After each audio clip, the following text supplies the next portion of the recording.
As has been widely publicized, Benjamin Netanyahu has stated that he has come to the United States to speak to Congress not merely as the Prime Minister of Israel, but also, and I quote, as an emissary of the entire Jewish people.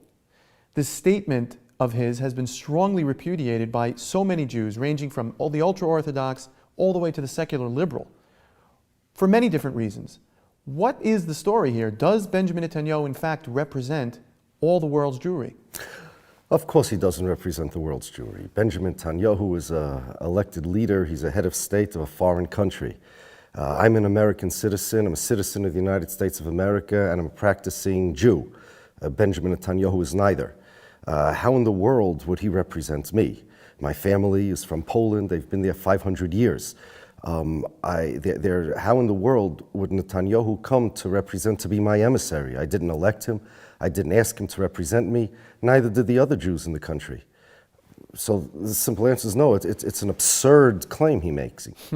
And it's unprecedented that a political leader of a foreign country should get up and very publicly tell the world that he speaks for members of a specific religion who are citizens of other countries. It's even more bizarre in this case, given that Mr. Netanyahu is not a practicing Jew whatsoever. Why then would Mr. Netanyahu claim that he represents the Jews? What's his endgame? Right. Well, this is a Zionist thing, and the Zionists from the beginning of their movement have claimed to represent the Jewish people, to speak in their name. It started with Theodor Herzl, who actually claimed a legal right to speak in the name of the world's Jews and to represent them. He invoked some Roman law called negatorium gestio, I believe, which means basically that if you're not here, if you're absent, and you need something, I could represent you, I could litigate for you, and I could manage your property in your absence. You don't need to give me permission, I could speak for you. So Herzl came up with this idea that therefore legally the Jews have nobody to speak for them, and of course he knows what's best for them, and therefore he has a right to represent them to all the nations of the world. There are several motives for this. First, Zionism would not get off the ground unless it speaks for the entire Jewish people. The Zionists consider Zionism what they call the national liberation movement of the Jewish people. They said that, okay, this Jewish nation all around the world, and they spoke in the name of the we want a country, we want this land. Now, who says that's true? So in order for them to get that claim off the ground, in order for them to communicate that, they had to find a way to claim that they represent all the Jewish people. Herzl wanted to leverage the 2,000-year-old Jewish desire for the Messiah. In order for them to get Zionism off the ground, they didn't want to just be a group of people that wanted a land. They wanted to be the Jewish people, the 2,000-year-old Jewish people. Now, nowadays, the claim that the Zionists represent the Jews invariably comes for one of two reasons. First, you'll find lots of times that this claim that the Zionists represent the Jewish people comes in a speech where somewhere else nested within the speech is a reminder of the Holocaust, how terrible the Holocaust was and how much the Jews suffered. The reason they do this is because they want to garner sympathy for Israel and for the Zionists, and by mentioning the Holocaust and by claiming that they are the Jewish people or the representatives thereof, what they're saying is, okay, all the guilt that you feel for the Holocaust, the Gentiles, all the sympathy that you have for the Jews for the Holocaust, should not really be directed at all the Jews all over the world. It should be directed towards Israel. So we have rights as people who were ignored by the world during the Holocaust. We have a right to be upset, we right to be angry, and all the sympathy that compensation that you want to provide for the Jewish people because you feel guilty, provide it to Israel. That's first. So you'll very, very often find the claim that they represent the Jewish people in conjunction with material about the Holocaust. They usually come hand in hand. The second thing, and the second reason why the Zionists claim to speak in the name of the Jewish people, it's sort of a veiled threat.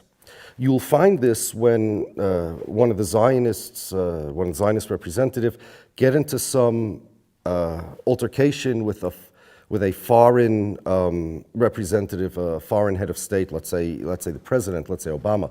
So what they're saying is, Mr. President of the United States, you should know that I'm not just a foreign emissary.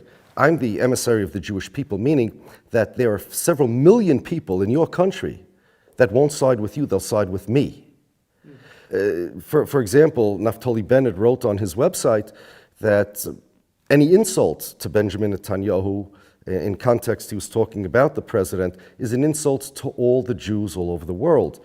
Reason being is because Netanyahu is not merely the Prime Minister of Israel, he's this is what he said, the leader of Jews all over the world, which means he's trying to drive a wedge between us and our country, and he's trying to send a message to all the countries that the Jews live in that, okay, we got people in your country that will be on our side.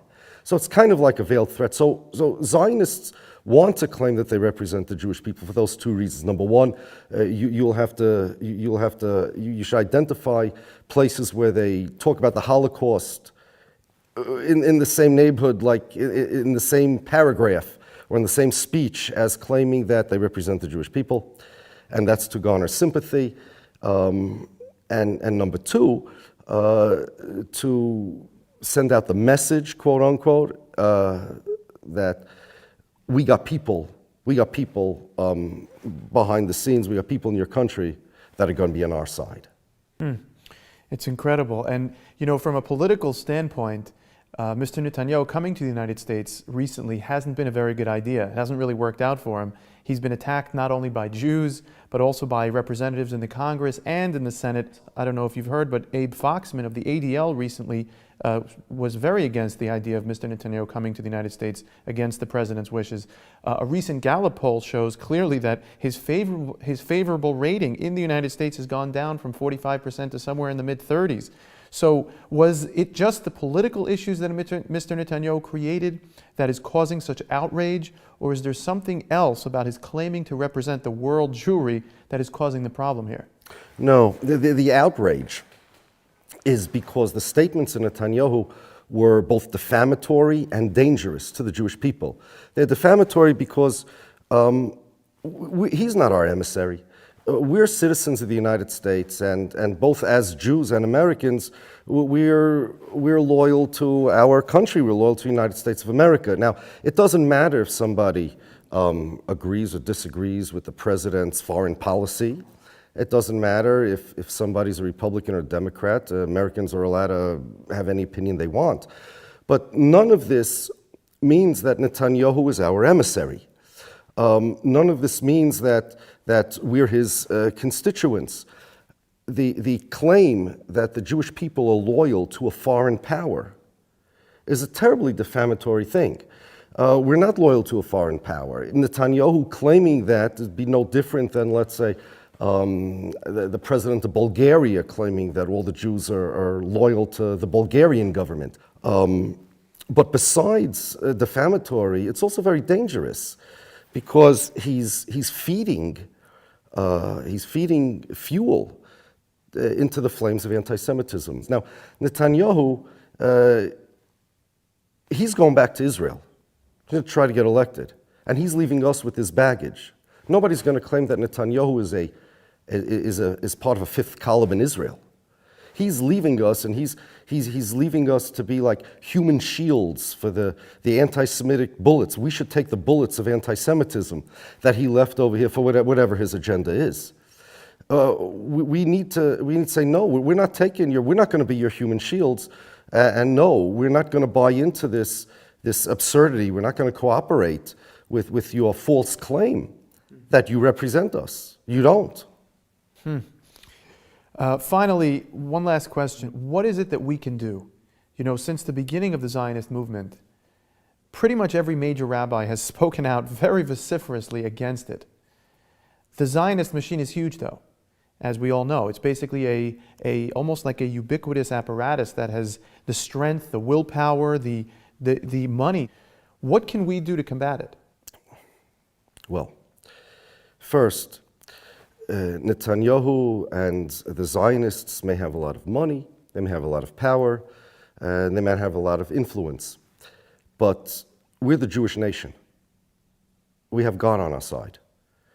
The same God that protected us from the Persians in the days of Mordechai and Esther, the same God that protected us from the Romans, that protected us from extinction for the last 2,000 years in exile, will protect us from the Zionists as well. In other words, Netanyahu and the Zionists, with all their influence, they're trying to do to the Jewish people harm. They're trying to feed anti-Semitism for their own agenda. But the Jewish people have survived, and they will continue to survive. We need to focus on ourselves. God wants us to be better people. God wants us to be loyal citizens of our country. God wants us to focus on our own spiritual and religious and moral growth. And then he has a way of taking care of things. Those who are in the right have a way of coming out on top. But besides that, what we need to do is quite simple. Imagine if the king of Bulgaria would come to America and say, you know what, I represent all the Jews.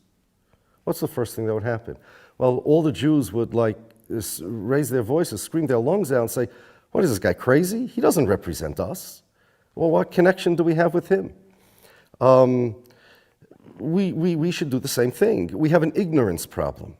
Israel Israel propagates tremendous amount of propaganda because they want people to think that the Jews all over the world are represented by Israel, and of course they're not. It's a false representation. It's identity theft. It's just a false claim. So that's what we need to do. We need to tell people. If you have a voice, if you have the ear of the public, tell the public. If you have the ear of your coworkers, tell your coworkers. Whatever you can do, just educate the people and explain to them that no, Israel is Israel, and the Jewish people are the Jewish people. Judaism is a religion. Israel is a political entity.